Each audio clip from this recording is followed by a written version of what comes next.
Mulai ya, teman-teman. Oke. Selamat malam teman-teman semuanya. Gimana nih kabar teman-teman semuanya? Alhamdulillah baik ya, teman-teman. Baik Kak, baik-baik. Alhamdulillah oke. Oke, selamat datang teman-teman semuanya ke free webinar kita malam hari ini bersama saya Nadira selaku moderator pada acara malam hari ini. Oke. Sebelum kita masuk ke materi, kita mau kenalan lebih dekat dulu nih sama pemateri kita pada malam hari ini. Oke, mari kita sapa pemateri kita pada malam hari ini. Halo Miss Ara, Halo, halo gimana nih Miss Kak. kabarnya? Alhamdulillah baik. Alhamdulillah baik. Oke Miss, boleh dong Miss kasih sapaan sedikit ke teman-teman malam hari ini yang hadir di webinar kita. Oke, wah aku impress banget ya, ternyata banyak banget yang interest untuk join meeting kali ini. Halo semuanya, kenalin aku Ara dan kita Alhamdulillah. kenalan lebih lanjut nanti ya. Oke. Oke, gimana? Baik ya Miss Ara kabarnya, Alhamdulillah. Oke. Em, Miss Ara dari mana nih Miss asalnya? Aku dari Kuningan West Java. Kuningan Jawa Barat ya, bukan Kok Kuningan nyala Jakarta. ya lampunya? Perasaan udah dimatiin deh. Oke, ada teman-teman dari West Java yang satu Ada yang daerah dari sama Miss Ara barangkali. Oke, kalau boleh tahu nih Miss, Miss Ara lulusan dari mana nih? I graduated from Indonesia University of Education atau kalian kenal mungkin UPI Bandung.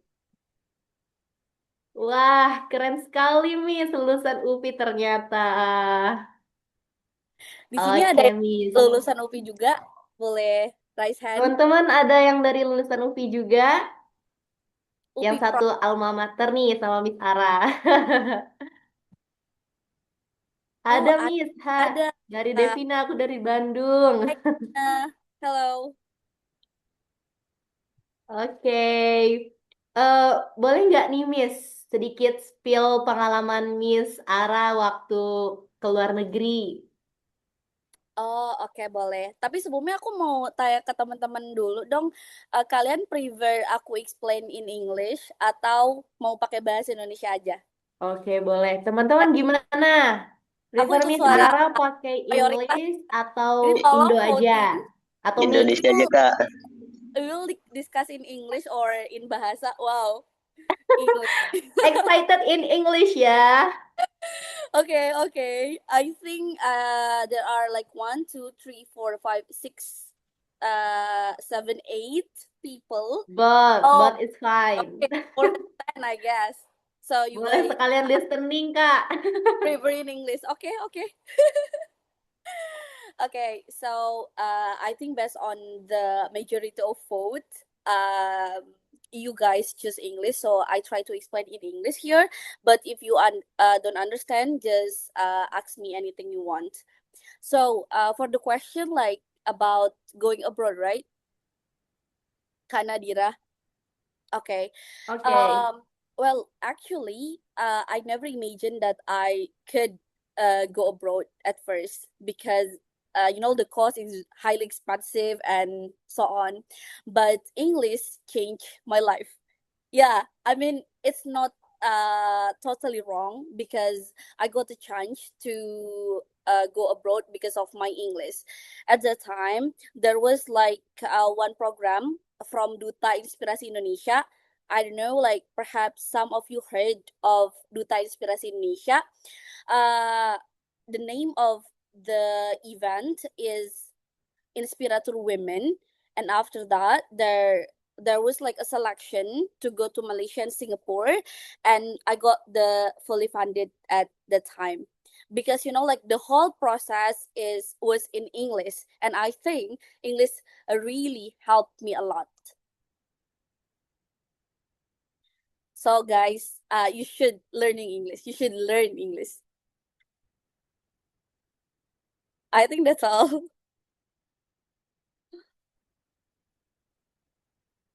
Halo. Is it my voice clear, guys? Clear, Miss. Oh, clear. Clear, Miss Ara. Alright, so amazing, Miss Ara. Eh, kalau boleh tahu nih, Miss, Iya. kemarin waktu Miss Ara tes IELTS, berapa nih, Miss, dan skornya Miss Ara?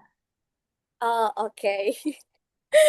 Well, speaking of IELTS, I think my score is not my dream score, isn't my dream score at all.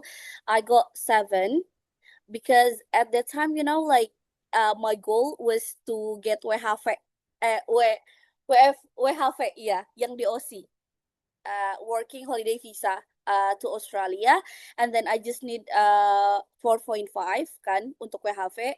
Tapi alhamdulillah I got 7, and that with that score I could apply some scholarship. Wah, keren banget, Miss. Anyway, teman-teman, band 7 itu dalam IELTS itu udah termasuk tinggi ya, teman-teman. Dan itu bisa buat syarat daftar ke UK, for your Ya, information. betul guys. For your information, kalian udah bisa daftar beberapa kampus kayak misalkan Melbourne University. Karena kebetulan kemarin aku baru dapat LOI dari Melbourne. Itu 7 untuk my major, which is TESOL, Teaching English for a second language. Terus juga kalian bisa apply LPDP, kalian bisa apply beberapa universitas di UK kayak Glasgow, Manchester, UCL itu it depends on the major. UCL itu bisa 7 atau 7,5. It depends on the major that you choose. Terus pokoknya banyak banget yang bisa kalian dapat kalau kalian dapat 7. Tapi biasanya mereka itu minta kayak misalkan each bandnya itu nggak boleh lebih bawah dari 6.5. So you need to literally put your attention. Sebenarnya purpose kamu apa sih untuk IELTS? Kamu nggak yang harus kayak dapat 9. I think jangan menyiksa diri. Tapi you should see sebenarnya kamu mau ke univ apa. Kamu lihat requirement-nya. Oh, ternyata 7.5 is enough. I think you can reach 7.5 or even more. Oh, Harvard. I think Harvard acts like 8, if I'm not mistaken. 8. 8 ya, 8 ya. Yes, alright, Miss. Oh, ini ada yang tanya, Kak. Em, Aku boleh, sambil Miss. baca ini ya. Ada Atau yang mau aku yang bacain, Miss? Oh, boleh, Atau boleh. gimana? Share, boleh, boleh, Kak. Atau kita mulai ke materi dulu, Miss? Gimana enaknya, Miss aja? Oh, boleh. Mau ke materi dulu. Ya, nanti kita Q&A-nya di akhir gitu, Miss. Oke. Aku gak fokus sih sambil lihat-lihat yang komen. Tapi Iya, boleh. nanti aku yang bacain gak apa-apa, Kak. Ya, oke. Oke, teman-teman. Nah, langsung aja nih, teman-teman. Kita masuk ke acara inti. Gimana sih tips-tips, master tips dari Kak Ara? Oke, langsung aja, Miss Ara. Dipersilakan. Oke, semuanya. I think let's start our material. Assalamualaikum warahmatullahi wabarakatuh. Good evening. Waalaikumsalam warahmatullahi wabarakatuh. Okay, so I think we are going to talk about IELTS. Back to your request before, I will try to explain in English because the majority of people here choose English for me. So let's talk about IELTS. Sorry, Kak, can you next slide? Okay, it's a bit about me. I graduated from Indonesia University of Education in 2021. Aku lulus tahun 2021. And is a bit of my achievement. Like first, I got a fully funded scholarship for Inspirator Women in Indonesia. I also got beasiswa Kartini by Duta Inspirasi Indonesia. I got a scholarship in the Technical English course. So what is that? I could stay in Pare for a year and a half because of that scholarship. The name of the scholarship is Teaching Master Program. I think some courses in Pare provide a teaching master program like GE, Global English, terus juga titik nol. Terus juga Mr. Alex itu biasanya provide belajar untuk IELTS gratis juga.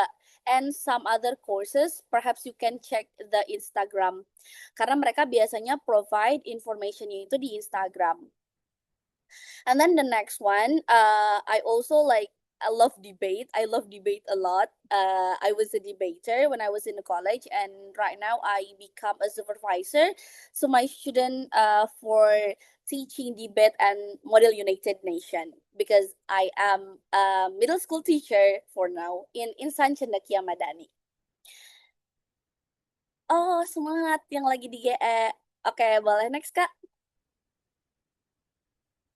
Okay, so let's talk about IELTS. Before I answer, is there someone here who wants to explain what is IELTS? Sesuai apa yang kalian tahu. Boleh dong raise hand. Biar kita nggak satu arah ya, tapi kita dua arah. Ada yang mau Boleh berpendapat? teman-teman yang mau raise hand, boleh banget. Menurut kalian IELTS itu apa sih? What's actually IELTS? Kenapa kita butuh IELTS? Kenapa harus IELTS? Ada yang mau coba?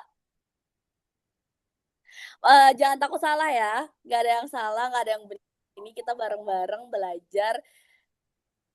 Oke, can you raise hand? Di sini aku lihat ada yang komen Moza nih, Moza. Can you speak, Moza? Can you turn on your speaker? Atau Raka boleh, atau Wafik boleh deh. Yang komen-komen di sini. Menurut aku sih, Miss, kalau IELTS itu dipakai untuk mengukur kemampuan bahasa Inggris, Miss. Oke, good job, betul. Kata Moza, Inggris itu diukur untuk mengukur kemampuan bahasa Inggris kita. That's totally true. Ada lagi yang mau kasih pendapat? Oke, Raka, Oke, gimana Kak? boleh. Kan tadi dijelasin untuk mengukur berapa skill bahasa Inggris ya tuh ada spesifiknya itu kayak listening, reading, writing, sama speaking kak kayak gitu. Oke, good job. Berarti sectionnya ada 4. Ada writing, ada speaking, ada listening, ada juga reading. Oke, Dika gimana Dika? Oke ya Miss, IELTS itu yang saya tahu itu kayak singkatan dari International English Language Testing System. Jadi kayak requirement minimal kalau misalnya pengen ke luar negeri gitu, entah itu abroad or scholarship, ya, or Oke, working. benar-benar. Betul banget. Oke, give applause buat kita semua dulu dong. Thank you yang udah jawab. Jadi, betul ya teman-teman. IELTS itu apa sih? Kak, can you next slide? Tadi semua pendapat yang teman-teman kita kasih itu benar semua. Emang intinya ke situ. IELTS itu apa? IELTS itu singkatan dari International English Language Testing System. Itu adalah tes untuk mengukur kemampuan bahasa Inggris kita. Actually, not only IELTS. There are several, what is that? Application atau apa ya? Tes untuk mengukur kemampuan bahasa Inggris. It could be IELTS, it could be TOEFL. TOEFL itu ada 2, ada ITP, ada IBT. It could be Duolingo juga bisa. It could be Cambridge. Jadi so many resources ya untuk sebenarnya mengukur kemampuan kita seperti apa. Tapi kenapa IELTS is very popular in Indonesia? Karena rata-rata kalau misalkan kita mau study abroad atau working abroad, kita pilihnya IELTS instead of TOEFL IBT.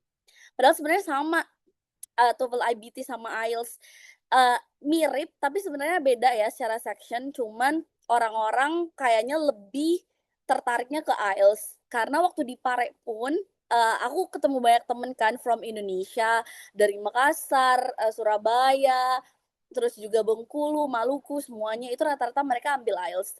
Jarang banget yang ambil TOEFL IBT. Terus tujuan IELTS untuk apa? Yang pertama, of course, itu mengukur kemampuan bahasa Inggris kita. Kan kita tahu ya, kalau misalkan level in English itu ada A1, A2, terus juga B1, B2, C1, C2 kan. Nah, itu tuh kita jadi tahu, oh kemampuan kita tuh sebenarnya di mana ya. Dan selain itu juga, IELTS juga berfungsi untuk yang pertama, of course, study abroad. You wanna get a scholarship, you wanna apply, you wanna get LOA, kamu butuh IELTS. That's why untuk study abroad, working overseas, Ausbildung, terus juga WHV ataupun beberapa pekerjaan di luar negeri itu pasti butuh IELTS. Atau immigration purposes atau scholarship application. That's IELTS. Dan benar tadi, sectionnya ada 4. Ada writing, ada reading, ada listening, ada juga speaking. There are 4 section. Actually, some people say that sebenarnya IELTS itu tes English biasa kok, kayak kehidupan sehari-hari gitu. To be honest, aku nggak setuju. I kinda disagree with that statement because IELTS is IELTS gitu. Ya sebenarnya kalau contoh deh kita speaking IELTS, harusnya kita kayak chill kan ngobrolnya, kayak seolah-olah kita udah terbiasa kalau mau dapet skor yang bagus. Tapi tetap aja karena ini tes, at least if you wanna get like more than 7, itu kamu pakai idiom, terus juga kamu bisa pakai phrasal verb ataupun ya pattern-pattern IELTS lainnya. Oke, gimana? Mudah difahami kan ya? Kalau nggak ada pertanyaan, kita lanjut lagi aja. Boleh next, Kak? Okay, guys. So speaking of IELTS, actually, there are 2 types of IELTS. Like first is IELTS academic, and the next one is IELTS general training atau GT. Tujuannya apa? Sebenarnya ini berbeda-beda. The majority of the campus, kalau misalnya kalian mau ambil bachelor ataupun mau ambil master or PhD, itu pasti pakainya IELTS yang akademik karena untuk kebutuhan sekolah.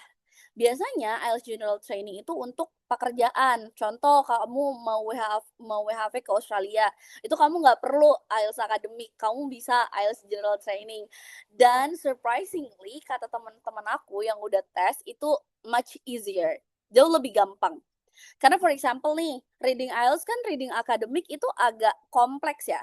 Tapi kalau misalkan di general training itu kalau nggak salah readingnya tuh diambil dari majalah atau koran yang pokoknya bukan akademik. Jadi secara soal itu akan lebih mudah gitu.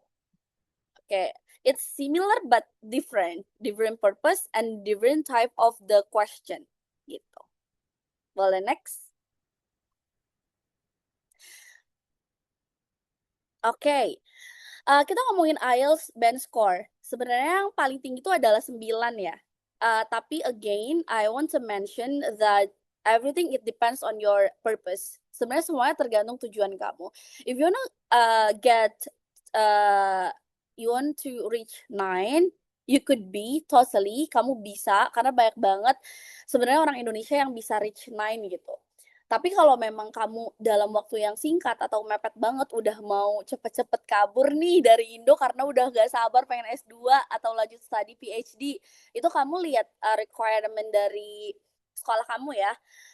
7 ya udah fokus untuk ngejar 7, at least 7.5 untuk lebih tenang aja gitu. Oh butuhnya 7.5, at least kamu reach-nya 8 gitu. Jadi jangan membebani diri sendiri, oh aku harus perfect, aku harus dapat 9 gitu. Oke. Iya kan, kata Raka abis kelas reading, emang reading itu apalagi buat kalian yang nggak suka reading, emang it's really challenging, to be honest. Tapi aku kaget sih waktu aku reading itu malah skor yang ngebantu aku untuk dapat 7, I think. Karena reading aku 7.5. Dan itu menurutku aneh, karena I'm not actually good at reading, tapi nggak tahu kenapa, at the moment, I think it's just like lucky, aku dapat 7.5. Yang penting kalau reading itu, nanti deh kita lanjut lagi di section reading. Oke, boleh lanjut dulu ya, Kak Nadira. Oke, wah ini kayaknya di sini aku mau tahu dong, coba raise hand yang scholarship hunters. Ada nggak sih yang sama kayak aku lagi scholarship hunters? Ada Dika, ada Raka, oke. Terus ada Kalisa, ada siapa? Ada Aldi. Ini cuma 4 nih yang scholarship hunters. Oke, banyak, ada Najla juga, ada Kalisa. Wah, emang semoga kita dapat scholarship yang kita mau ya. Karena I also still struggle to find the good scholarship for me. Oke, kita ngomongin scholarship nih. Ini yang paling menarik. Oh ya, sorry ya, aku campur-campur bahasanya Indonesia dan English. Scholarship requirement. Stipendium Hungarium. Kalau kalian suka Hungaria, oh my god, I love Budapest. Budapest is in Hungaria. Itu kalian cuman butuh IELTS 5,5 guys, which is I think kayaknya belajar 6 bulan sampai setahun untuk reach 5,5 bisa lah, bisa.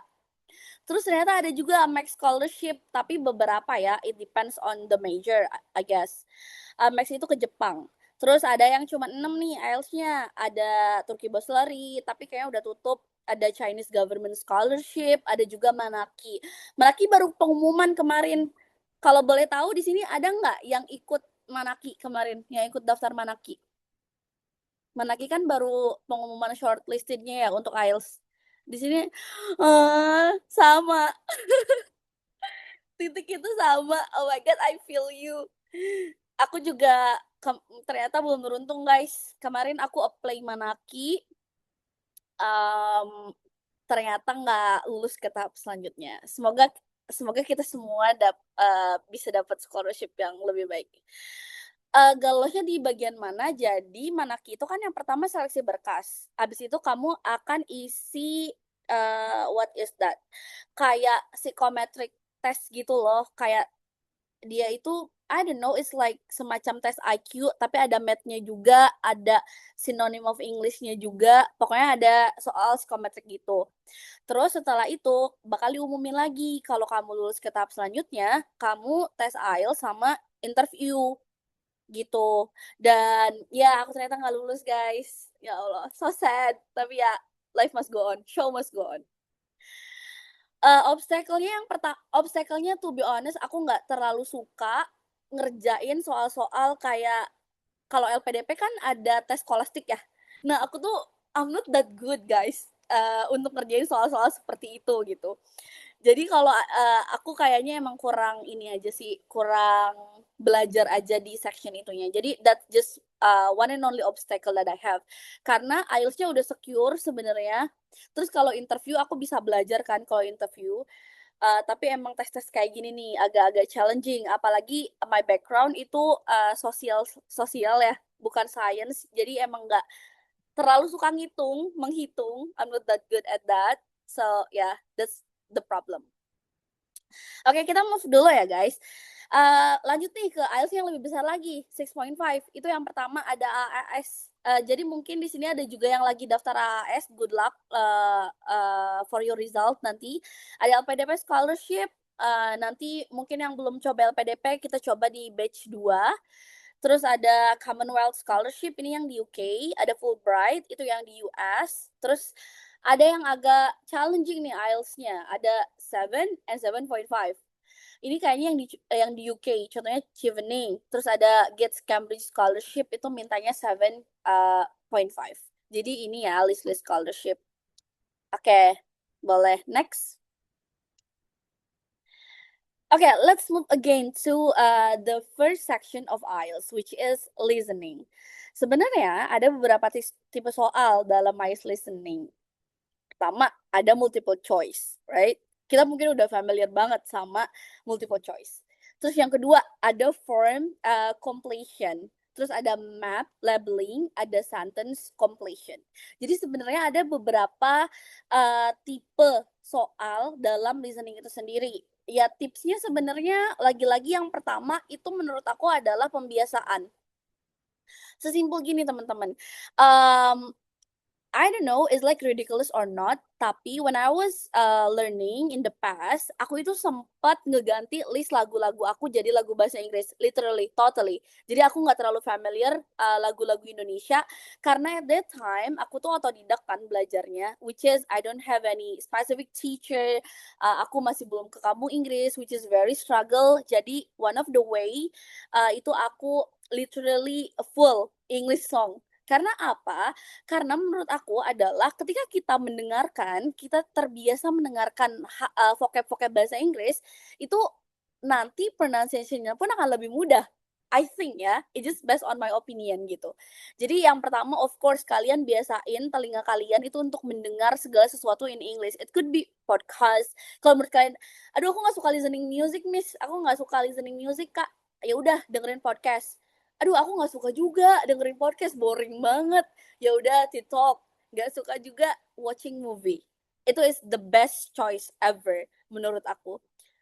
Pokoknya listening tuh sesimpel itu, sesimpel kalian terbiasa mendengarkan konten-konten memang dalam bahasa Inggris. Karena nanti pronunciation-nya bagus, vocab-nya juga makin banyak, dan lain-lain. Akan terbantu banget. Terus yang kedua, menurut aku tipsnya adalah kalian lihat tipe soal IELTS. Sebenarnya mirip-mirip kok, nggak akan jauh dari itu. Jadi you need to know what kind of question yang mungkin akan ada di IELTS listening itu sendiri. Kalau misalkan di sini ada yang nanya, di mana kak aku lihatnya? Banyak banget ya di website-website, atau aku suka banget satu aplikasi. Ini bukan endorse because I also use that application. Do you know guys, Stimuler? Stimuler is totally helpful. Stimuler, I will write on the comment section. Stimuler ini benar-benar helpful banget, apalagi di section speakingnya. Karena di Stimuler kamu tuh speakingnya, kamu bayangin kamu bakal dikasih skor. Jadi sebenarnya berapa sih skor kamu ketika kamu speaking, terus kamu dikasih feedback, oh jawaban ini kurang ini, jawaban ini kurang ini gitu. Jadi it is very good. Ada section listening juga. Tuh Ratu juga pakai. Di sini ada yang pakai juga nggak? Tahu. Kalau Elsa jujur aku nggak pernah. Jadi aku nggak tahu nih Elsa gimana apa namanya sistem pembelajaran itu kayak gimana. Stimulus agak budak. Maksudnya agak budak tuh gimana? Kayak ketika kamu respon dia nggak ini gitu, nggak apa ya, nggak cepet kasih jawaban juga gitu. Sejauh ini aku aman sih pakai stimuler, nggak tahu ya kalau sekarang. Karena setelah IELTS aku nggak pakai lagi. Itu help me ketika proses belajarnya gitu. Oh, I see. Free talk. Nah, mungkin di sini bisa sharing-sharing juga ya kalian pakai application apa untuk belajar IELTS. Oke, boleh next Kak? Oh, Hello Talk. Ya, I know Hello Talk. Tapi to be honest, Hello Talk itu emang untuk ini ya, apa namanya itu, speaking with native. Tapi native di sini tuh nggak banyak orang Inggris, mungkin orang-orang France, orang-orang Italy atau Chinese itu banyak banget. Aku pakai, cuman sekarang lagi nggak terlalu pakai Hello Talk. Dan di Hello Talk kalian harus lebih berhati-hati sih menurut aku, karena memang ternyata banyak orang yang tujuannya berbeda. They don't want to learn IELTS but they want to do something, which is kalian still should protect yourself dari orang-orang yang seperti itu. Oke. Episode ini juga bagus, tapi aku sampai sekarang belum pernah pakai, karena sejauh ini banyak banget temanku yang rekom ini episode. Oke, ini contohnya ya. Ini contoh yang pertama. Jadi ini contoh pertama dari soal IELTS. Nah, ada kata no more than 3 words and or a number. Jadi intinya ini tuh harus nggak boleh lebih dari 3 kata dan 1 huruf. Gitu ya. Jadi sebenarnya ini tuh penting banget yang no more than bla bla bla, no more than bla bla bla, itu penting banget. Karena for example no more than 2 words dan kalian jawabnya 3 words, itu salah guys. Makanya literally read the statement yang no more than itu. Really. Nah, biasanya ini ada, kalian dengerin percakapan, terus nanti tuh kalian isi bagian yang kosongnya gitu. Sini ya. Oke, boleh next. Terus ini ada, kalau nggak salah, ini tuh map ya? Iya, kayaknya ini tuh map. To be honest, ini adalah soal yang aku nggak terlalu jago kalau map. Karena map itu kalau kita lewat dikit aja, kayak udah, lah tadi kemana ya? Tadi kemana ya? Jadi benar-benar harus fokus banget guys di map ini. Dan kebetulan aku listening kemarin dapat map juga. Because we couldn't predict what kind of question that will appear, right? Jadi ya ini gitu. Ini adalah map. Boleh next Kak. Aku berapa kali ambil mock test, to be honest, aku nggak punya specific number kayak, oh aku harus belajar setiap hari ini, enggak. Karena aku kan kerja juga. Jadi every time I have a free time and I have a good mood to learn IELTS, aku belajar di situ, gitu. Oke, and then, ya ini kita move, oke. Nah ini kalian bisa pilih A, B, atau C. Ya, ini multiple choice sih. Next. Aku berapa bulan di Pare? I stay for a year and a half, 1 tahun setengah. Karena aku dapat scholarship kan, teaching master. Itu belajar 6 bulan and 1 year become a tutor. Jadi aku dulu ngajar di Titik Nol English course. Di sini ada yang anak TN nggak? TN. Oke, let's move to reading. Oke. Reading. Ya, oke. Tipsnya sama kayak listening. Yang pertama, you should make sure that you get used to read, membaca. At least membaca novel, membaca artikel, ataupun kayak hal-hal yang menurut kamu nggak terlalu berat, itu nggak apa-apa. At least kalau kamu udah terbiasa baca, mata kamu nggak lelah. Karena kalau kita nggak suka baca, ketemu IELTS akademik, apalagi readingnya yang sebanyak itu udah bad mood duluan. Karena, aduh, kok ini susah banget ya? Awal-awal aku gitu, because I'm not that interested in reading, but because I need a good score, akhirnya ya aku belajar gitu. Ya tadi, cara aku mantik biar aku suka reading, aku read something yang I like sih. At the time, I love a self-development book, jadi aku baca self-development book a lot, terus ya semenjak itu jadi nggak terlalu struggle lagi. Ada skimming, scanning, understanding the main idea. Kamu harus ngerti sebenarnya ini main idenya tentang apa ya. Paragraf ini tuh ngomongin tentang apa ya. Oh iya, aku mau kasih tahu guys. Jadi, kalau misalkan kalian reading, itu kalian gak perlu tahu kok semua arti dari literally every vocabnya, enggak. Tapi kalian lihat satu paragraf atau satu kalimat, kalian, oh kira-kira ini ngomongin apa ya? Udah, itu aja. Karena nggak mungkin banget dengan vocab yang sebanyak itu di bahasa Inggris, kita tahu every detail of vocabulary.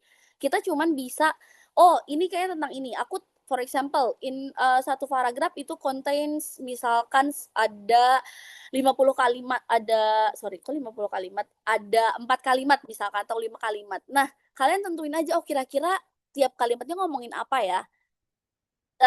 Sebenarnya cocokologi bisa dipakai atau enggak, menurut aku kalau reading, kalau kita tahu beberapa vocab itu bisa-bisa aja gitu.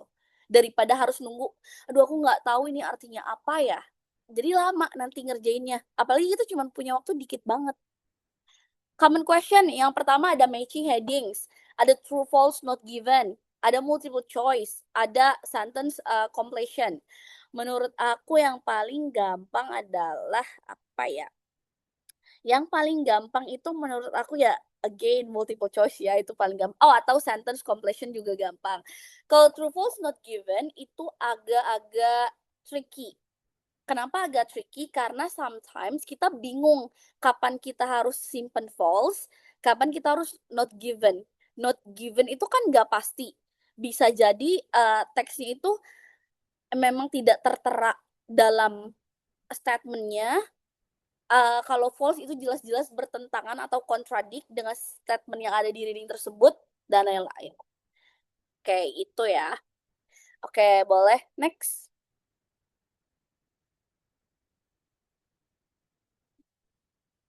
Terus ada, nah ini true false not given. Jadi true if the statement agrees with the information. Jadi intinya kalau misalkan statementnya sesuai sama yang ada di text readingnya, itu bisa. False kalau misalkan contradict sama informationnya. Not given kalau misalkan emang there's no statement about that in the text, itu not given biasanya. Next. Oke, list of headings ini tuh kayak nanti tuh kayak ada reading, for example A isinya satu paragraf, B satu paragraf gitu-gitu. Ada section dan nanti kalian tentuin sebenarnya judul atau hal yang cocok dibicarakan di section ini tentang apa ya. Gitu. Ini aku ngerjain ini tuh terakhir kalau nggak salah. Kalau aku ya, because everyone has their own strategi dalam reading. Boleh next. Okay, oh my God. Well, actually, this is the hardest part of IELTS, I guess. IELTS writing, karena aku jarang banget, aku sering banget ketemu temen-temen yang reading sama listeningnya itu perfect, which is 9. Itu sering banget. Tapi aku jarang ya, jarang menemukan orang yang bisa dapat writing 8, 9, 7,5 pun kayak udah dewa menurut aku gitu. Kayak 7, 7,5 di writing udah keren banget sih. Writing ini task one-nya kamu bisa jadi nge-describe tentang graphs, chart, maps, proses. Ingat di task one itu kalian nggak boleh kasih opini kalian. Kalian nggak boleh melebih-lebihkan gitu. Jadi ya yang ada di data aja gitu. Kalau misalkan datanya itu tentang peningkatan kecelakaan kayak misalkan tingkat kecelakaan di kota Bandung for example. Terus kalian tuh kayak ngide, kalian bilang, "Oh, kayaknya ini terjadi karena pengendara banyak yang ngantuk." Padahal di situ nggak dijelasin tuh. Itu nggak bisa. Kalau di tax one itu harus benar-benar sesuai dengan data. Makanya kemampuan untuk membaca data is very important in tax one. Karena apa? Karena you can't give your own opinion. Kamu nggak bisa kasih opini kamu di tax one, nggak bisa ya. Baik itu di graphs, baik itu di charts, di maps ataupun di proses. For example, proses misalkan ada proses apa ya? Ngomongin fotosintesis deh misalkan. Terus kayak ada sebuah proses yang sebenarnya nggak ada di teks itu, di informasi soalnya gitu. Terus kamu tuh karena anak sains, kamu tahu, oh kayaknya ini kurang deh. Ini harusnya ada nih. Itu juga nggak bisa, karena itu masih di tax one. You can't bring your own opinion ya. Terus yang kedua, tax two. Tax two itu ada yang pertama, opinion essay, ada discussion essay, ada problem and solution, ada agree, disagree, and so many more. Writing, kalau kamu suka writing, itu menurut aku is not something that bikin kamu frustasi banget, harusnya enggak ya. Tapi tips dari aku adalah bener-bener di waktu. Jadi guys, I wanna give you a little, what is that? My story di writing kemarin. Jadi writing aku tuh 6,5. Aku kaget dapat 6,5. Kenapa? Karena di writing itu kan ada sectionnya ya, kayak misalkan introduction, terus ada overview, ada body, ada closing gitu kan. Nah, I made a big mistake. Menurut aku kesalahan besar sih. Aku nggak nulis overview untuk task one. Kenapa? Karena waktunya habis. Bukan nggak bisa, tapi karena waktunya habis. Jadi aku tuh udah perfect nih. Bukan udah perfect sih. Menurut aku udah yakin dengan task two. Karena I think it's better for you untuk kerjain task two dulu. Karena task two itu kalau nggak salah poinnya lebih besar. Entah 60-40 gitulah. Task two dulu, pokoknya beresin, baru ke task one. Nah, aku tax tuh udah yakin. Oke, I think ini udah cukup oke lah, maksudnya nggak jelek di tax tuh. Tapi ternyata pas ngerjain tax one, aku kan kalau misalkan kita mau ngasih overview, kita harus tahu dulu ya secara keseluruhan itu tentang apa gitu. Kesimpulannya tuh tentang apa sebenarnya. Nah, aku ngerjain introduction, terus aku ngerjain body dulu, body 1, body 2. Terus aku lagi nulis overview kan, tiba-tiba waktunya habis dan keluar. Itu kayak, wah, ini ngaruh banget nggak ya? Aku konsul sama tutor aku karena one and only section yang aku join class adalah writing. Jadi speaking, listening, and also reading aku belajar sendiri. Tapi kalau writing khusus karena aku tahu aku nggak terlalu bagus di writing itu, aku akhirnya join kelas kan, online class. Aku konsul sama tutor aku, bisa nggak ya kira-kira at least lah dapet 6,5 biar nggak jelek-jelek banget gitu kan di writing. Tapi ini aku belum gitu. Terus dia bilang, agak susah sih Miss, kecuali tax 2-nya oke. Itu tax 2-nya nanti ngebantu banget di penilaian. Nah, tapi alhamdulillah pas result itu akhirnya 6,5 gitu. Jadi, saran dari aku di writing adalah kalian harus betul-betul memperhatikan waktu. Strategi waktunya benar-benar harus sesuai. Karena writing is not something that very easy. Enggak, itu enggak gampang. It's kind of complex. Apalagi kalau kamu nggak suka nulis. Jadi harus fokus banget di situ. Sama kerjain waktunya. Oke. Aku sambil bacain komen ya. Kalau misalkan ada yang aku bisa jawab, aku jawabnya di sini aja. Sulitnya di mana ya, Miss? Tax 1 atau tax 2 special itu Gita ini tentang apa ya? Oh, di ini ya, di writing ya. Menurut aku adalah gini. Kalau writing, clue-nya based on my own opinion adalah gimana tulisan itu enak dibaca. Jadi, point of view-nya adalah kita sebagai pembaca, bukan sebagai penulis. Pernah nggak sih kalian nulis nih, terus kalian lihat tulisan kalian, kok yang gak enak dibaca kayak gini ya? Berarti emang kurang, masih kurang. Tapi kalau kalian membaca tulisan kalian dan kalian ngerti flow-nya ngerti sesuai, itu berarti udah bagus. Karena kita main di point of view nih. Point of view kamu harus sebagai pembaca.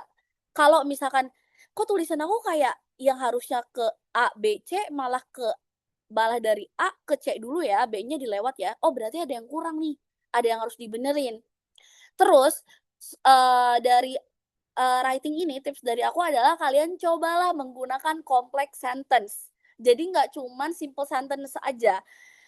Complex sentence itu biasanya nggak ada conjunction-nya. Conjunction-nya boleh pakai apa namanya yang kayak and, but, how, and, but, terus juga conjunction yang lain, ataupun kalian pakai adjective clause, itu juga bagus banget. Karena si apa ya, interviewer ini, apa namanya, examiner ini tahu, oh ternyata kemampuannya itu nggak cuman di ini aja, di apa namanya, di basic aja, tapi dia bisa membuat kalimat yang kompleks gitu. Sama di IELTS writing nggak boleh pakai idiom. Mungkin kayak, aduh, biar kelihatan keren, aku ngide pakai idiom di writing. Nggak bisa, guys. No, no. No ya, nggak boleh ya. Terus yang orang mungkin agak sering lupa adalah ini, disingkat. Kayak I am, kalian tulisnya I apostrophe M. Nggak bisa. Kalau writing itu formal, bener-bener harus dipisah. I am. Oh, there are. Kalian maunya pakai apostrophe aja. Nggak bisa, harus there are. Kayak gitu. They are. Kayak gitu. Jadi itu nggak boleh disingkat-singkat kalau writing. Iya. Terus ini, kalian di sini ada yang familiar sama ini nggak sih? Subject verb agreement. Subject verb agreement itu penting banget kalau misalkan di IELTS writing. Makanya kalau misalkan based your own opinion, basic grammar kalian belum bagus nih, menurut aku jangan ambil kelas IELTS dulu. Itu akan rugi sih. Kalian belajar basic dulu grammarnya. Karena apa? Karena kita akan memperhatikan subject verb agreement gitu-gitu. Itu di writing ya. Subject verb agreement itu adalah kayak misalkan semacam verb sama subject itu sesuai. For example, she. Kalau simple present itu pakainya does, bukan she don't ya, tapi kalian pakainya she does. Bukan she do, tapi she does, sorry. Kayak gitu. Itu agreement. They are, bukan they is. She is, bukan she are. Atau tergantung ininya, tensesnya. Kalau misalkan past pakainya was atau were, jangan is MR. Kayak gitu-gitu. Itu simple subject verb agreement, which is subject sama verbnya itu sesuai banget. Oke. Next.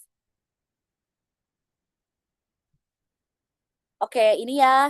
Ini contohnya, ini tax 1 nih. Pokoknya kalian harus based on yang ada di sini aja. Jangan kayak so ngide nambah-nambahin. Jangan. Next. Oke, ini juga, ini tuh agree disagree. Jadi kalian tuh setuju atau enggak setuju gitu. Next. Oke, oh my god, this is my favorite. My favorite one is speaking. Ada 3 part 1, part 2, and part 3. Kalau misalkan part 1, kalian bayangin kalian itu ada di pesta, ketemu sama orang, terus kalian ngobrol. Itu kan nggak mungkin ngobrolnya langsung lama kan, karena baru kenal. Tapi nggak mungkin sedikit-sedikit, karena jadi nggak asik conversationnya. Jadi bayangin itu aja kalau di part 1. Kalau part 2 itu lebih ke ada cue card. Jadi kalian dikasih card, for example, you should talk about the best gift that you ever received, for example. Terus nanti kalian dikasih waktu preparation, if I'm not mistaken, like 1 minute, kalau aku nggak salah ya. Terus kalian ngejelasin si cue card-nya itu. Di waktu juga, aku tuh aduh udah lupa lagi waktunya berapa, tapi di waktu juga di part 2. Kalau di part 3 ini lebih ke discussion yang lebih panjang, biasanya berdasarkan jawaban-jawaban kalian di part 2, atau bisa jadi pertanyaan baru, cuman dengan jawaban yang lebih kompleks. Oke. Aku mau share one mistake yang aku buat di speaking, dan ini aku notice banget. Jadi waktu aku IELTS, aku kan IELTS-nya di IELTS ya, kayak itu saudaraan deh sama IDP. Nah, ternyata aku dapat orang Indonesia interviewernya. Ada yang orang Indonesia, ada yang orang luar, ada foreigner. Nah, di situ aku sadar ternyata aku make a huge mistake di part 3 karena ini ditegur langsung sama si kakaknya, sama interviewernya. Jadi, aku bisa share ke kalian semua, kalau di part 3 itu kalian usahain jawab pakai general, bukan tentang about you, bukan about your experience. Jadi waktu itu aku ditanya, intinya lagi ngomongin confidence, gimana sih seseorang itu bisa confidence, pokoknya about confidence kayak gitu. Terus aku kasih contoh lah, student aku yang awalnya lomba debat, yang awalnya nggak bisa ngomong di depan jadi bisa, bla bla bla. Ternyata terus kayak di bukan dicela, apa ya, kayak di stop, intinya kayak for this section hopefully you will answer in general, which is ya jangan your own opinion, tapi kayak apa sih yang bisa dilakukan oleh semua orang gitu. Kayaknya itu memang huge, agak besar ya, karena nilainya jadi anjlok, jadi 6.5. Karena aku pikir yang bakal the highest itu bukan reading, speaking. I thought at the first time, tapi ternyata enggak. Reading aku yang lebih besar. Oke, tipsnya yang pertama of course speak naturally. Jadi kalian boleh banget pakai idiom, pakai phrasal verb, tapi harus cocok, harus nyambung. Jangan kayak seolah-olah, aduh ini nggak tepat banget nih phrasal verbnya, tapi kayak seolah-olah dipaksain gitu loh. Itu nggak bagus juga nantinya. Jadi speak naturally, of course, and don't memorize the answer.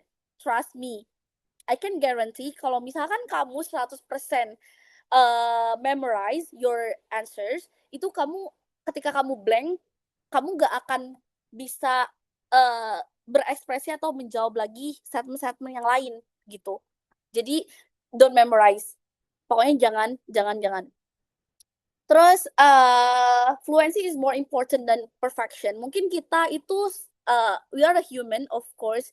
Jadi kita mau yang terbaik, kita mau coba masukin semua idiom, kita mau coba masukin complex sentence, kita mau dengan vocab-vocab C1, C2.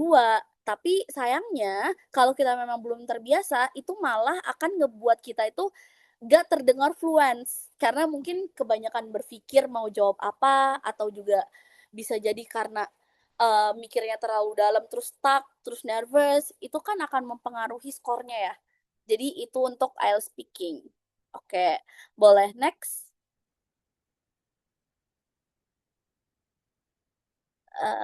Oke, ini contoh dari part 2 ya. Ini, jadi kayak kamu bakal dapat cue card, kamu bakal dikasih waktu untuk jawab, dan kamu harus jawab semuanya. Berarti kamu harus jawab where you got it from, how long you have had it, what you use it for, gitu. Kayak literally yang ada di cue card, kamu harus jawab itu. Kalau mau skor di tax 2-nya itu bagus. Boleh next.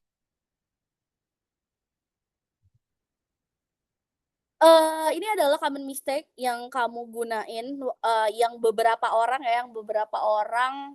gunakan ketika mereka mau belajar IELTS. Yang pertama memorizing, itu benar-benar enggak banget, even itu enggak masuk option aku untuk memorize something, enggak. Mungkin memorize dalam hari ini, memorize vocab yang advance, kapan penggunaannya itu bisa ya, tapi literally memorize jawabannya itu enggak, no, big no. Studying grammar only, ya. Kenapa? Karena kalau misalkan kita terus fokus ke grammar, biasanya speaking kita jadi turun. Jadi guys, aku adalah orang yang pertama kali belajarnya speaking dulu, baru grammar. Terus kaget lah waktu aku ke Pare, karena aku ke Pare aku baru belajar grammar ketika aku di Pare kan. Terus akhirnya adalah tutor yang bilang ke aku masih inget banget, tutornya namanya Mr. Iwan. Sekarang kayaknya udah lulus deh, kemarin dapat LPDP ke Univ di Belanda. Terus ada Mr. Hood juga. Mr. Hood itu sekarang lagi di UK, LPDP juga. Beliau tuh bilang, Miss, kamu tuh sebenarnya bagus speakingnya, tapi grammar kamu berantakan, jadi turun fluensinya karena nggak match gitu loh antara speaking dan grammar.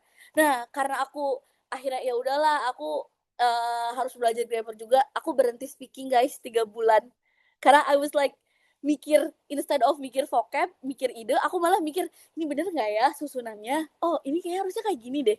Jadi jadinya kepikiran gitu. Tapi setelah aku belajar grammar, aku juga mikir kalau kita fokusnya ke grammar aja, speakingnya nggak akan bagus karena terlalu banyak mikir, jadi nggak natural. That's why you should learn balance antara speaking and also grammar. Terus practicing without feedback, kenapa ini penting banget? Karena kamu nggak tahu kamu kurangnya di mana. Nah, dari practicing with feedback ini, entah itu melalui AI, entah itu melalui temen kamu yang udah lebih bagus bahasa Inggrisnya, ataupun English teacher atau English tutor, ini bakal ngebantu kamu nge-boost your ability. Learning vocab without context. Jadi kayak, for example, di sini siapa? Coba raise hand yang suka nulis vocab, kayak nulis list vocab di buku kecil. Ada nggak? Aku mau tahu dong, masih ada nggak?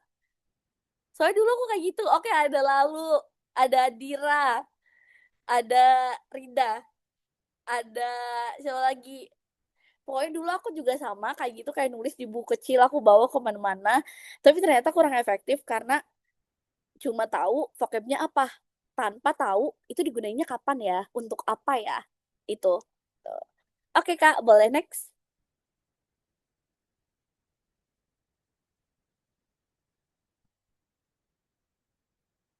Okay, well, actually, when we talk about tips, I think you have ever heard a lot of information from your social media like Instagram, TikTok, and so on.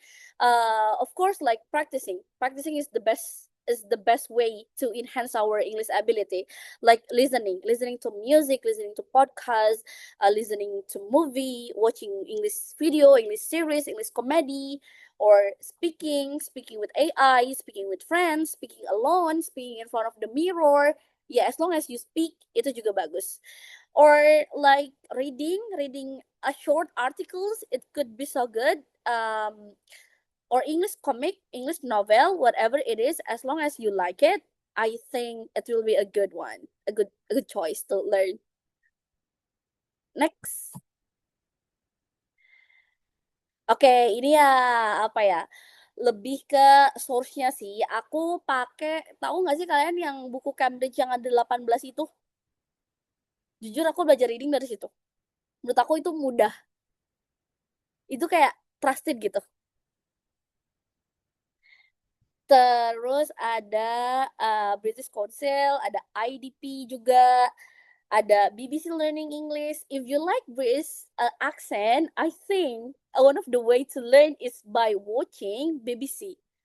It could be from YouTube or even listening to the Spotify for BBC. Ada juga TED Talk, ada IELTS Advantage. Aku belajar speaking dari IELTS Advantage. Itu benar-benar bagus banget guys. Dia benar-benar teacher yang kooperatif. Dia literally easy to be understood. Pokoknya bagus banget IELTS Advantage. Gitu. Oke, next. Ini lebih ke tergantung waktu ya. Jadi ini roadmap-nya bisa digunakan untuk kalian yang bahasa Inggrisnya udah nggak yang beginner banget. Kalau yang beginner banget boleh mulai dari basic dulu, basic grammarnya, basic speakingnya, readingnya, vocabnya ditambahin dulu. Tapi kalau udah di intermediate, mungkin ini bisa jadi roadmap-nya mulai dari understanding IELTS formatnya, ada apa aja, gimana tips and triknya, jenis soalnya seperti apa, ada juga build English exposure. Ini tuh kayak lebih ke make sure your environment itu ada Englishnya. For example, dari film yang kamu tonton, dari teman-teman sekitar kamu bisa ajakin loh ngomong, ajakin mereka ngomong pakai bahasa Inggris. Pokoknya jangan takut kalau ada orang yang bilang, ih so Inggris banget sih kamu. Aku dulu sering banget dapet itu. Dan I don't even care. I mean, kalian imagine kalau misalkan kalian selalu dengerin omongan orang lain yang selalu bilang, kamu so Inggris banget. Coba kalian pikir deh, kalian kapan majunya? Iya nggak sih? That's why we should ignore those kind of people. Karena trust me, kalau misalkan orang itu Inggrisnya lebih jago daripada kamu, mereka nggak akan mungkin ngomong kayak gitu. Never. Jadi build English exposure, terus juga fokus on the practice. Bisa pakai mock test juga. Kayaknya di website banyak deh mock testnya. Oke Kak, next. Ada juga start from now, dari sekarang, practice dan lain-lain. Next. Oke, I think that's all. Wah, udah hampir sejam ya buat materi aja ya. Sorry. Mungkin sekarang boleh ke Q&A section ya, Kak. Nanti Kak Nadira aja yang bacain pertanyaannya. Wah, so cool, Miss. Oke, teman-teman, dari sesi tadi kita bisa lihat ya, kalau IELTS itu bukan cuma soal kemampuan bahasa Inggris, tapi juga soal konsistensi, strategi, dan latihan yang tepat. Nah, semoga insight yang dibagikan dari Miss Ara malam hari ini bisa jadi bekal dan menambah semangat teman-teman ya dalam prepare IELTS dengan lebih percaya diri. Nah, setelah dapat banyak banget nih tips dan insight dari Miss Ara, sekarang kita masuk ke Q&A. Jadi buat teman-teman yang masih penasaran, boleh banget langsung raise hand atau tulis di kolom chat. Mungkin ada yang mau raise hand dan ngobrol langsung? Oke, boleh. Dari Kak Dika, langsung aja. Halo Miss, salam Miss. Oke, Ya. Miss sambil ini Miss sedikit Miss speaking. Oke, sure. Okay. Before diving into IELTS preparation, I see in the many video, in the first step, 1 of 3 months, like we study general English, like Miss. Yeah, right. So when is the right time to actually start IELTS preparation? So will we be at around B2 level, where we can express ideas even if not perfectly? Or are there other benchmark to look for, Miss? Thank you, Miss. Oke. Ngerti nggak, Miss? Ya, ngerti Dika. Thank you so much for your question. Jadi sebenarnya kapan sih kita kan kalau misalkan masih beginner nih, we should learn about general English dulu, right? It could be about vocabulary, about what is that, about the pronunciation. I think pronunciation is like the main key of speaking, and also reading, grammar, and so on, right? So when actually the right time for learning IELTS, for start learning IELTS? I think itu kalau aku ya, ini lagi-lagi orang tuh punya pendapatnya masing-masing. But based on my opinion adalah ketika kamu mau raih sesuatu yang mengharuskan kamu tes IELTS. For example, you wanna go abroad. Ya udah, kamu kan butuh IELTS ya. Kamu belajar tuh. Tapi dengan catatan ketika kamu merasa basic aku at least nih grammar, tenses dan grammar part of speech itu udah jago, bukan udah jago ya, udah cukup bisa. Jadi karena IELTS itu lebih kompleks, dan ketika grammar basic kamu udah, oh aku yakin aku bisa kok untuk masuk yang lebih kompleks, dan apalagi aku ada tujuan nih untuk take a scholarship ataupun go abroad for bachelor's degree, atau juga mau HV, mau kerja keluar, itu adalah the right time. For me, waktu itu aku ke-trigger sebenarnya.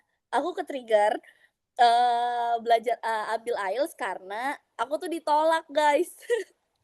I don't know, it's like ridiculous, tapi itu bener-bener kena banget. Jadi waktu itu aku kan English tutor ya.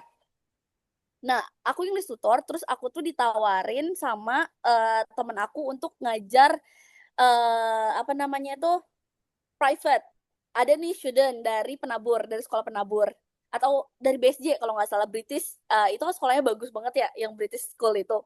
Terus intinya parents-nya nanya, Miss ada IELTS nggak? Waktu itu belum punya IELTS. Ya akhirnya ternyata hal sesimpel itu aja aku bisa kehilangan opportunity, which is become a private teacher there gitu. Jadi ya udah, karena aku got rejected dan terus juga aku mau HV pada saat itu, aku cobalah daftar IELTS. Jadi ketika ada momennya aja, ketika you think that you are ready to take IELTS and you have your own purpose, I think that's the right time for taking IELTS. Gitu, Dik. Gimana? Sip, thank you, Miss. Sangat jelas. Oke, Clear. my pleasure. Oke, semoga terjawab ya Dika. Oke, izin membacakan pertanyaan dari teman-teman ya, Miss. Oh, boleh. Yang pertama ada dari Kak Estetika, Miss. Un- Hmm. untuk belajar IELTS, apakah harus belajar TOEFL dulu? Kemarin mau kursus tapi kata teachernya harus belajar TOEFL dulu. Itu gimana, Miss? Oh, to be frankly, IELTS and TOEFL adalah dua hal yang berbeda. Jadi, kalau kamu mau ambil IELTS, kamu nggak harus kok ambil TOEFL dulu. Karena even section testnya aja beda. Kayaknya maksud TOEFL di sini TOEFL ITP kan? TOEFL ITP itu nggak ada speaking. Terus tipe soal readingnya itu berbeda dengan IELTS. Di TOEFL ITP itu nggak ada writing. Adanya subject verb agreement yang tentang grammar gitu. Terus juga listeningnya juga beda patternnya sama IELTS. Jadi jawaban aku sebenarnya nggak harus belajar TOEFL dulu. Tapi kayaknya karena beberapa orang menyebutkan bahwa TOEFL ITP itu lebih mudah daripada IELTS, jadi mungkin biar nggak keteteran harus belajar TOEFL dulu. Padahal jawabannya nggak harus kok. It depends on your purpose. For example, kamu mau lanjut studi di dalam negeri, yang itu nggak butuh IELTS, kamu cuma butuh skor TOEFL. Oh ya udah, belajar TOEFL aja, gak apa-apa gitu. It's okay, sama-sama mengukur kemampuan bahasa Inggris kita kan.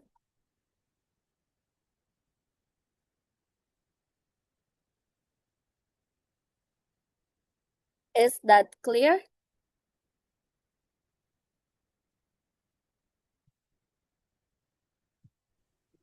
Sudah jelas, Miss. Thank you. Okay, my pleasure.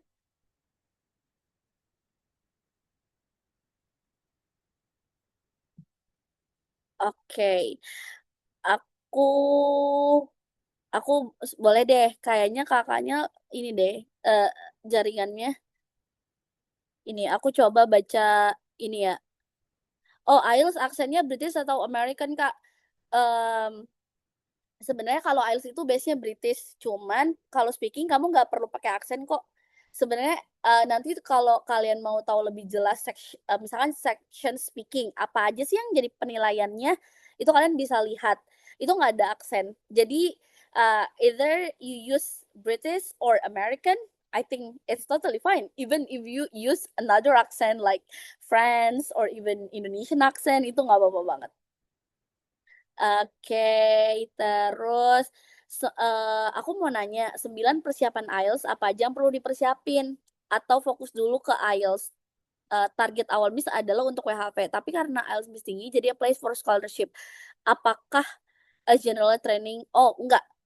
IELTS general training itu nggak bisa untuk daftar scholarship setahu aku.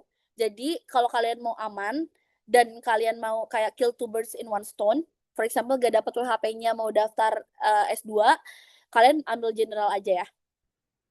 Motivasi aku untuk kuliah di luar negeri adalah first, I like international exposure. I think I will be more open-minded karena aku ketemu teman-teman yang dia udah belajar di luar dan ternyata mindset mereka literally so good. That's why aku ngerasa kayaknya aku bisa lebih improve lagi deh ketika aku bisa continue my study abroad gitu. Improve writing, practice, and practice. There's nothing than practice. Oke, Kak Nadiranya udah ada, boleh dilanjut sama Kak Nadira. Kayaknya masih di mute, Kak.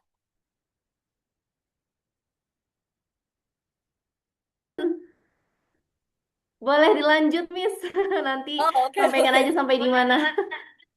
Oke, tadi aku lagi bacain question nih. Ini ada dari Abista.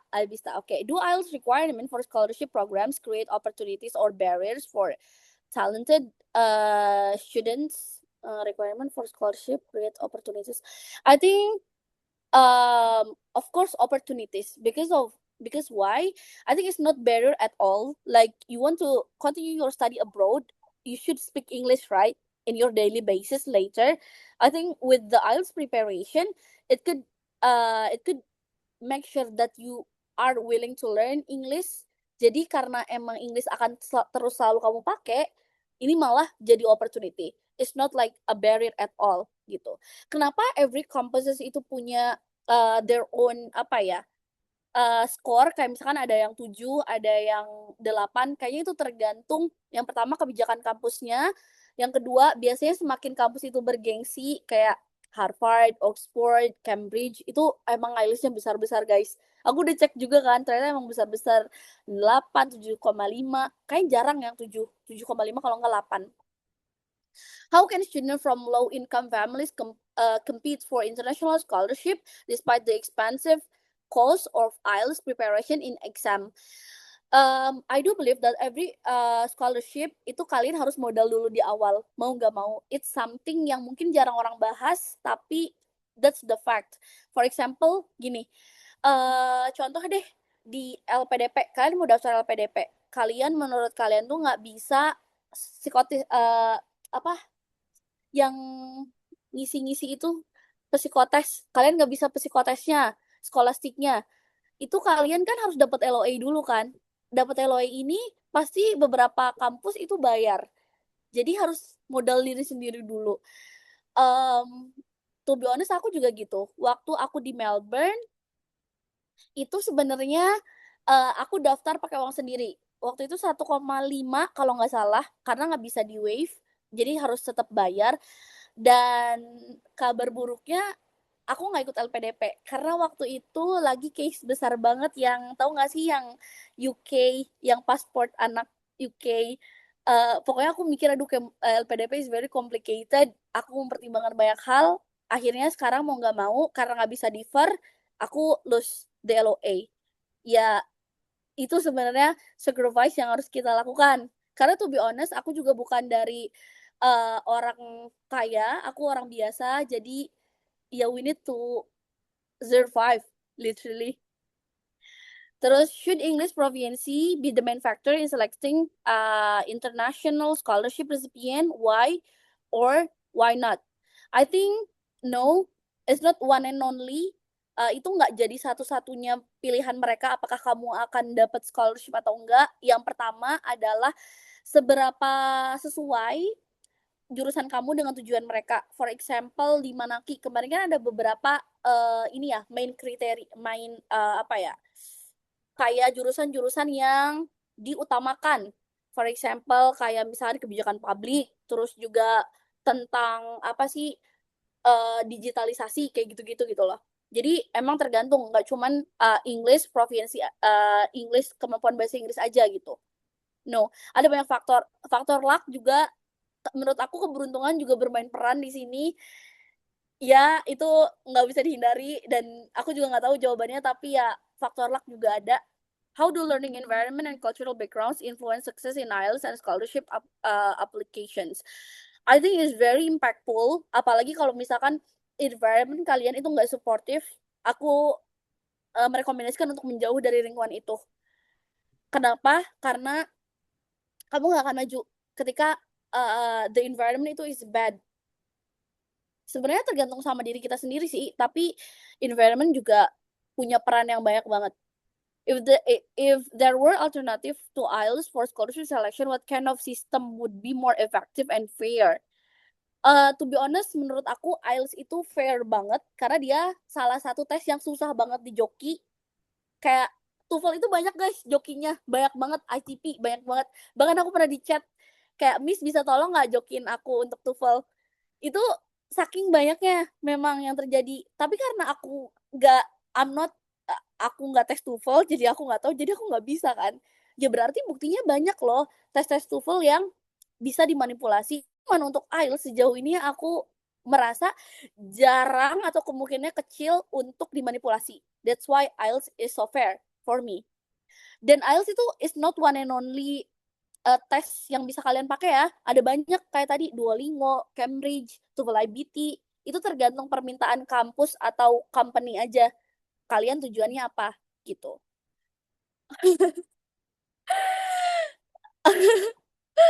Oke. Ini ada pertanyaan juga dari Nicholas. If I only have 3 months to prepare IELTS. Oke. Tergantung Nicole. Kalau tergantung kamu startnya udah di level mana. Kalau kamu di level advance dan kamu punya waktu 3 bulan, kamu reach 7, 7,5 juga bisa. Tapi kalau kamu di 7, di intermediate, 6,5 sampai 7 mungkin bisa. Dan again tergantung free time kamu. Karena aku nggak tahu kamu apakah kerja, kamu apakah sekolah, atau kegiatan apa yang kamu lakukan gitu. Do I have to learn all of the section? It depends. Ada yang orang yang ngebagi-bagi Senin reading, Selasa listening, Rabu speaking, misalkan terus Kamis writing dan seterusnya. Ada yang kayak dari awal itu semua section di satu hari. Tergantung kamu. How can I overcome the situation? Tetap tenang. Siapapun interviewernya, mau itu foreigner, mau itu orang Indonesia, kamu tetap tenang aja. Karena kalau udah nervous, otomatis pasti nurun skornya. Mereka yang bandnya tinggi pun suka bingung kalau ngobrol sama native. Mungkin ya, karena tetap vibes-nya beda guys. Kayak ketika kamu ngomong sama orang Indonesia dan orang luar, itu akan tetap berbeda feel-nya. Aku pernah waktu ke Rinjani itu ngobrol sama orang Kanada kan. Itu tetap agak canggung gitu loh, padahal kayak vocab yang dikeluarin juga ya basic, cuman I don't know. Hi Miss, you said earlier to avoid using contraction in essay writing. Is this to contraction? Eric, could you explain about your question?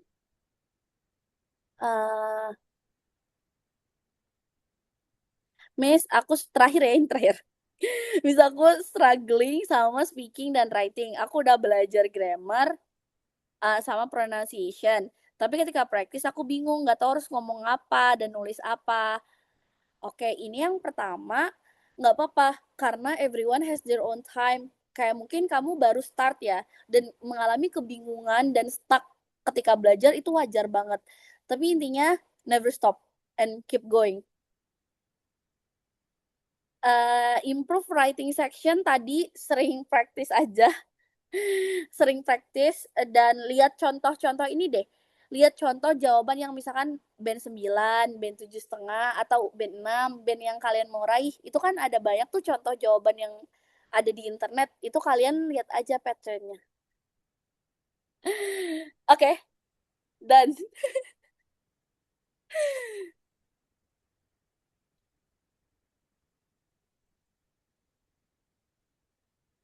Bisa, amati tiru modifikasi. Bisa banget. Oke, Kak Nadira, I think that's all. Oke, thank you so much, Miss. My pleasure. Mungkin aku bisa bacain pertanyaan teman-teman yang udah di atas banget ya, Miss, sebelum kita mulai Q&A. Oh iya, oke. Yang belum sempat terjawab. Mungkin ada dari beberapa teman-teman yang nanya, Miss berapa kali tes? Mungkin bisa dijawab dulu, Miss. 1. Oke, Aku dokter. first test berarti. Belum retake lagi karena masih bisa dipakai, belum 2 tahun. Oke, Hi, Miss Miss. Sarah. Eric here. Untuk Yes. Yeah, Miss Sarah, about the contraction you said earlier about in writing essay, right? To avoid using contraction like I'm instead of I am instead of I'm. Oh iya, yang Yeah. apostrophe kayak misalkan I apostrophe M. Yeah, Iya, yeah. itu So is that to all contraction like do not instead of don't, iya, can't, cannot yes. instead of can. Yes. So we need to write it fully in the full. Yes. Oh. Yes. And what if we use that contraction? Is that will get deduction to the result or what? I think it will be impactful for your score karena sejauh ini aku ngobrol sama tutor writing beberapa orang ya, which is different people, itu jawaban mereka tetap sama. Makanya ketika writing aku juga jadi belajar enggak menulis dengan singkatan-singkatan. Kayak tadi don't, aku tulisnya do not. can't, cannot. Itu kalau di Pare aku tahu dari Miss Jun. Mungkin kalian di sini beberapa ada yang ikut kelas grammarnya Miss Jun. Terus aku ikut di titik nol juga. Terus juga aku ikut sama tutor aku di titik nol dan tutor aku ketika online class. Semuanya jawabannya sama. Got it. Thanks, Karena Miss. more formal, iya. Got it. Thank you, Miss. My pleasure. Oke, thank you ya, Erik. Oke, nggak keberatan nih, Miss. Masih ada beberapa yang mungkin. Oh, enggak. Aman. Oke. Ada dari teman-teman, Miss. Mungkin sempat dijawab sama teman-teman yang lain. Mungkin ini kalau dari perspektifnya Miss Ara nih. Kalau belajar reading, speaking, baru writing, efektif nggak, Miss? Gitu. Oh, jadi susunannya reading, speaking, terus Speaking, writing. baru writing.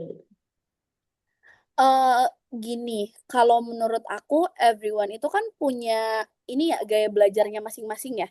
Sebenarnya nggak ada masalah kok kalian mau duluan section apa. Bener-bener nggak ada masalah banget. Kalian mau mulai dari section speaking dulu atau mau dari writing dulu, itu totally fine. Jadi kalau menurut aku nggak mengganggu sih. So it's okay. Oke, thank you, Miss. Ada lagi nih, Miss. Untuk Iya. IELTS itu accentnya British atau American, Miss? Oh tadi itu kan sebenarnya IELTS itu base-nya British ya. Kalau TOEFL American kan.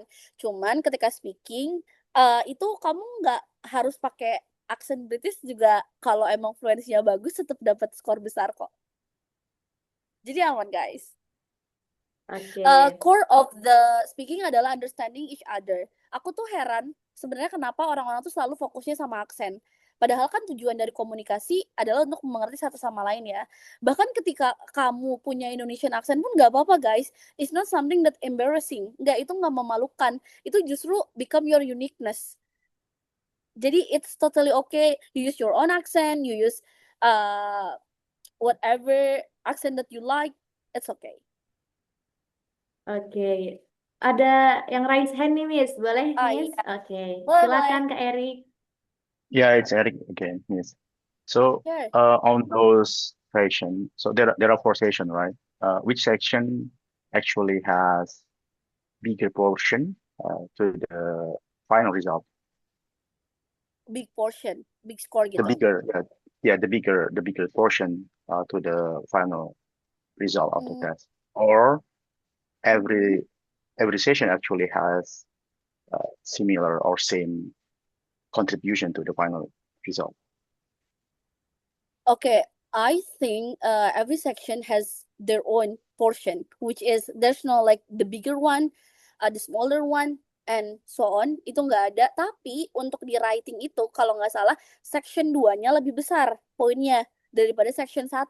Makanya porsi 1 jam itu kamu kerjain section 2 itu 40 menit, tax 1 itu 20 menit. Karena skor dari tax 2 itu lebih besar. Tapi in general untuk 4 section ini poinnya sama kok. Untuk kan kayak misalkan nih, kamu mau dapat 7. Terus for example semuanya 5,5 tapi ada satu yang 9. Nah, mungkin ini juga bisa bantu ngeboost nilai yang lain kan, yang nanti berpengaruh ke overall nilai kamu. Cuman lagi-lagi kalau misalkan emang ada tujuan spesifik, kamu lihat dulu requirement-nya. Oh, misalkan batasnya every section itu nggak boleh di bawah 6.5. Berarti fokus di situ. Jadi make sure each section itu punya emang harus pas atau lewat di requirement yang kamu butuhkan. Thank you, Min. Pleasure. Oke, thank you again, Erik. Terakhir nih, Miss. The last question. Dari Kak Abista. Miss Ara dulu di UPI jurusan apa nih, Miss? Miss Ara boleh rekomendasi tes IELTS yang terpercaya dan rekomendasi belajar reading, writing, and speaking. Okay. To answer my first question, can you guess, guys? Ada yang bisa tebak nggak aku graduated dari jurusan apa? Boleh dong di komen di kolom section. Aku mau tahu, aku mau lihat jawaban dari kalian dulu. Ya, of course, kan UPI Universitas Pendidikan Indonesia kan. Sasing, communication, manajemen, communication. Oh my God, there's like someone yang betul. Jadi dari jawaban kalian, jawaban Nicole yang bener ya. I graduated from Civic Studies. Jadi aku bukan jurusan sasing. Well, actually it was my first choice waktu SBMPTN. Tapi aku ngambil sasing UGM, pilihan keduanya UPI, dan aku keterimanya di UPI. Jurusan apa? Civic Studies atau Pendidikan Kewarganegaraan. So itu nggak nyambung emang kayak sama my first job. My first job itu bukan jadi teacher civic, tapi jadi English tutor. That's why aku masih mengejar itu gitu. Even untuk Melbourne pun aku ngambil jurusannya adalah TESOL. Aku keterimanya TESOL.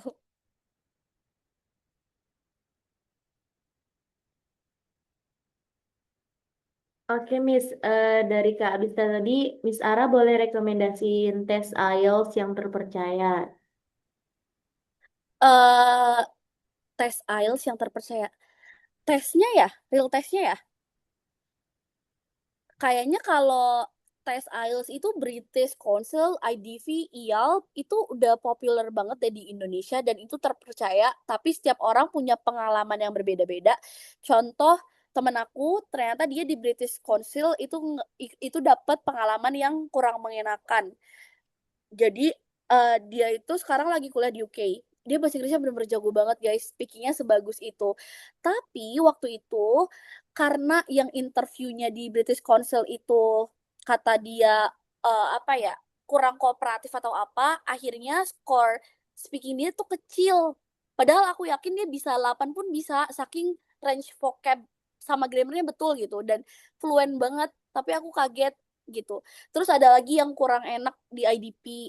Tapi aku di IELTS kan, which is part of IDP, itu masih aman-aman aja kok. Aku aman-aman aja. Jadi tadi ya, British Council, IDP. Oke, thank you so much, Miss Ara.